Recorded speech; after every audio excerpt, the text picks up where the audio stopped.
In this video, we will show you how to fit the door frame for sliding doors.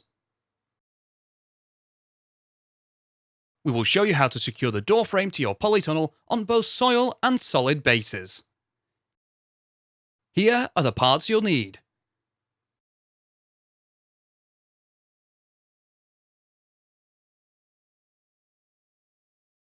The door frame comprises of 3 pieces of 100mm by 47mm by 3m timber, which are the 2 door frame posts and 1 door frame lintel. The remaining pieces supplied in the pack are 19mm by 38mm by 1.8m battens, which are used later when fitting your polytunnel cover. Run a taut string line across the width of your polytunnel on the end hoop across the front of the hoop. You will use the string line to make sure your door frame is flush with the end hoop. Determine the centre of your polytunnel width by measuring 12 feet from the corner hoop from the centre of the tube.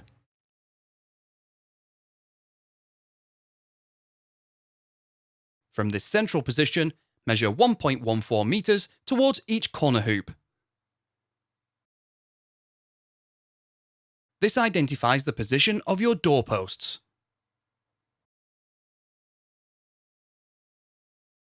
If you are fitting to an earth base, you'll be required to excavate a 30cm square by 40cm deep hole for each doorpost.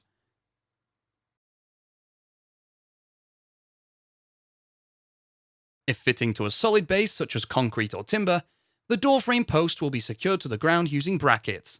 We will show you this process shortly. Reposition the door frame post into the hole or onto the solid base, ensuring the front face of the post is behind the string line. Ensure the door frame post is positioned 1.14 meters from the center mark to the outside of the door frame post. Use a spirit level to ensure the doorpost is vertically level. Mark where the doorpost meets the door rail and cut the post on this mark. Reposition the doorpost. Fit a P-clip onto the door rail.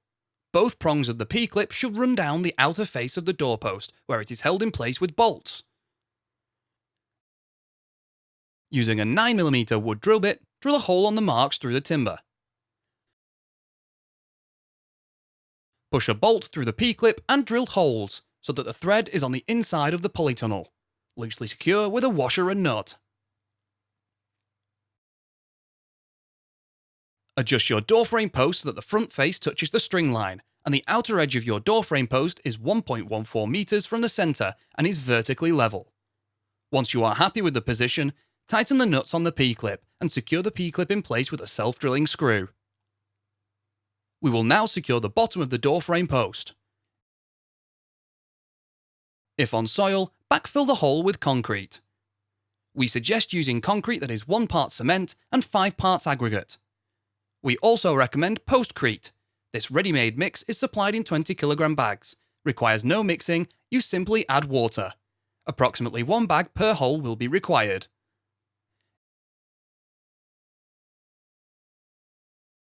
If on a solid base, fix the base of the plate to the floor using shield anchors for concrete or coach screws for timber. Position the door frame post plate on the ground inside of your polytunnel. Make a mark through the center hole, then remove. If on a concrete base, drill a hole 8cm deep using a 14mm masonry drill bit. Separate the bolt and washer from the sleeve and insert through the hole in the door frame post plate, and then screw on the sleeve.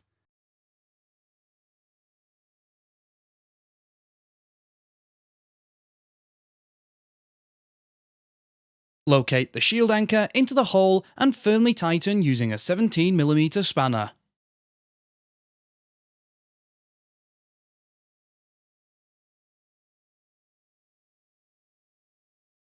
If on a timber base, drill a pilot hole 7cm deep using a 7mm timber drill bit. Finally, screw the plate onto the doorpost using the screws provided. Repeat this process for the second doorpost.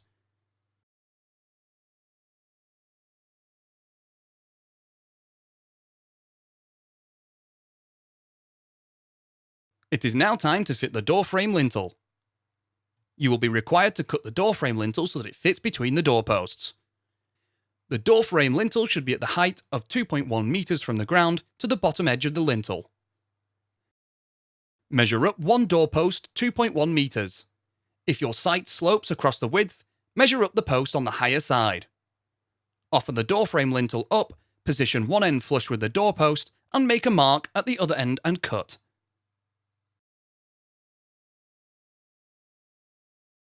Reposition the lintel, ensure the door frame lintel is level, and use a 4mm wood drill bit to drill a pilot hole. Use a 150mm screw to secure to the doorpost. Repeat at the other side. The joints can now be reinforced with nail plates on both sides. Position a nail plate equally across the joint and secure in place with twisted nails.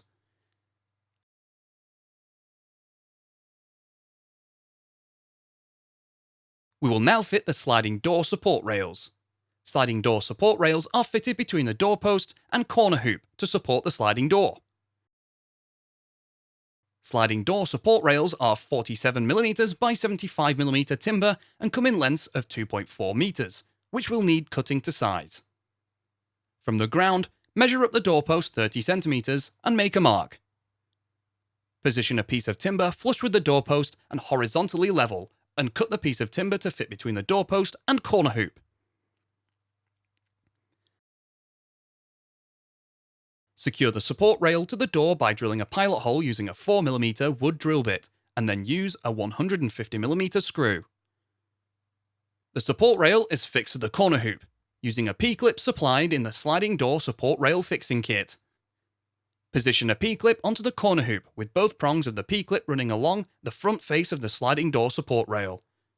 Make a mark through the two holes on the P-clip, and then drill a hole through the timber on each mark. Reposition the P-clip and secure the rail to the P-clip using the bolts and nuts provided. Ensure the support rail is level, and then secure the P-clip to the hoop using a self-drilling screw. Now reinforce the joints between the doorpost and support rail using nail plates on both sides. The final step for the support rail is to fix a batten to it on the outside. The batten should be cut to fit between the end of the P-clip and approximately 5mm away from the joint on the doorpost. You may require more than one length of batten and need to cut to size. Once the correct size, nail the batten to the support rail, ensuring the top edges are flush.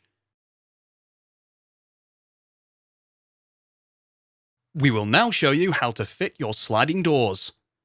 The process of fitting your sliding doors will be done once you have fitted your polytunnel cover.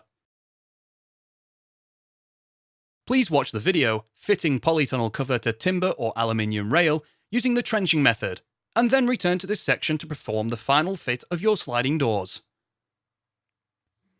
For each double sliding door, the aluminium door rail track is supplied in two lengths of 2.4 meters.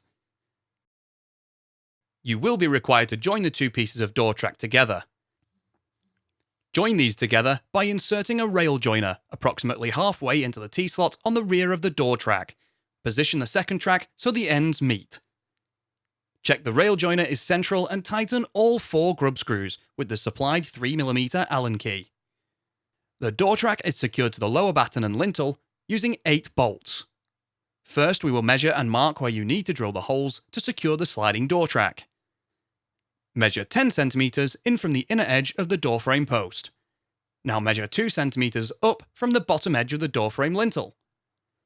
From the bottom of the door track to the fixing channel is 2 cm. The 2 cm marks gives us a guide for your holes.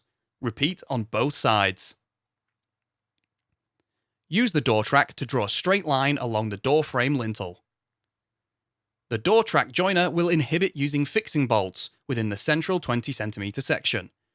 Find the central point of your door frame lintel and then measure 10 cm either side to ensure you don't position the bolts here. Mark the position of the remaining holes required. Ensure they are all spaced an even distance apart. With a 9mm wood drill bit, drill the required holes. Slide 4 bolts down each end of the T-slot on the door track. The track should be positioned centrally and overhang evenly on both sides of the door frame. Align the bolts into position through the holes. Bolt into position by fitting a washer and nut. You have now fitted the sliding door track.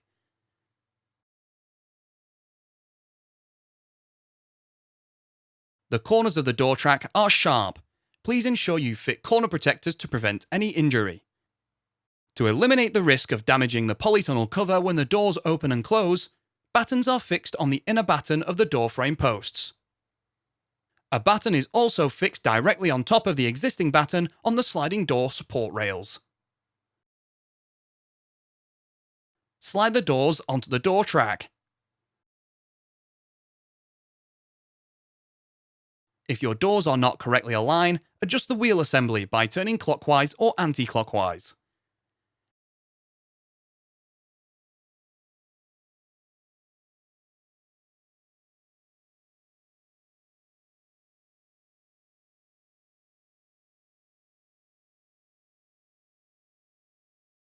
We will now fit the door stops. Door stops prevent the doors from rolling out of the track.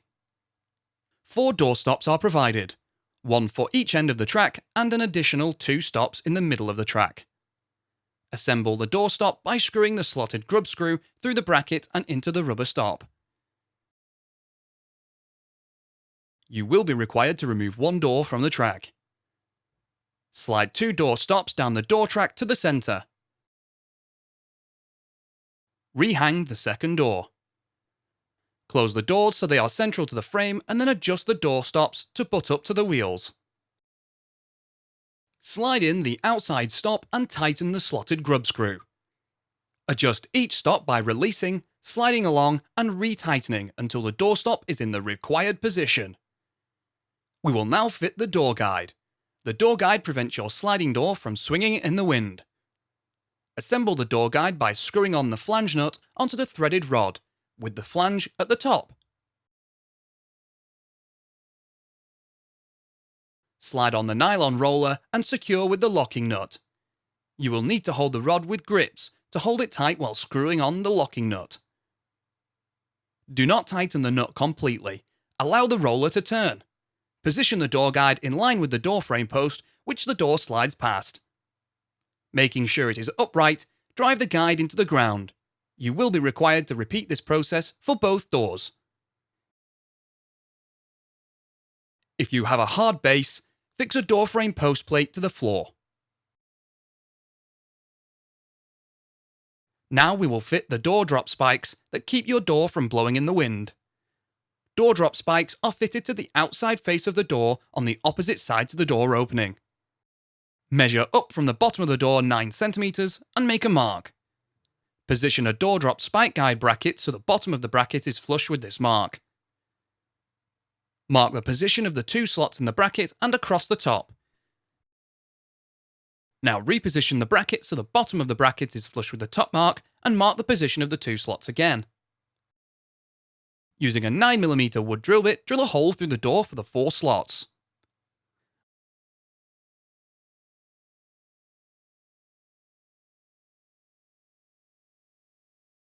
On the inside face of the door, insert pronged T-nuts into each hole. Bolt the 2 angled brackets onto the door with the slot on each bracket at the top.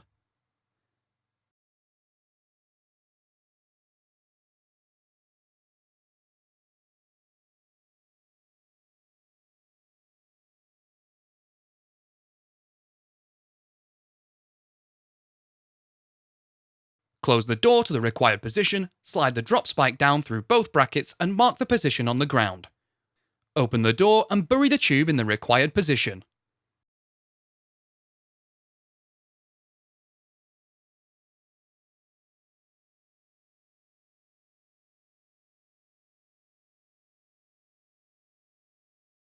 If your polytunnel is on a hard base, the housing tube is not required.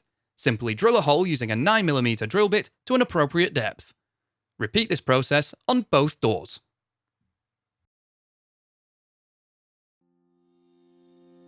You can find more videos to help you build your polytunnel at construct.firsttunnels.co.uk. We also have a construction helpline if you require any further assistance.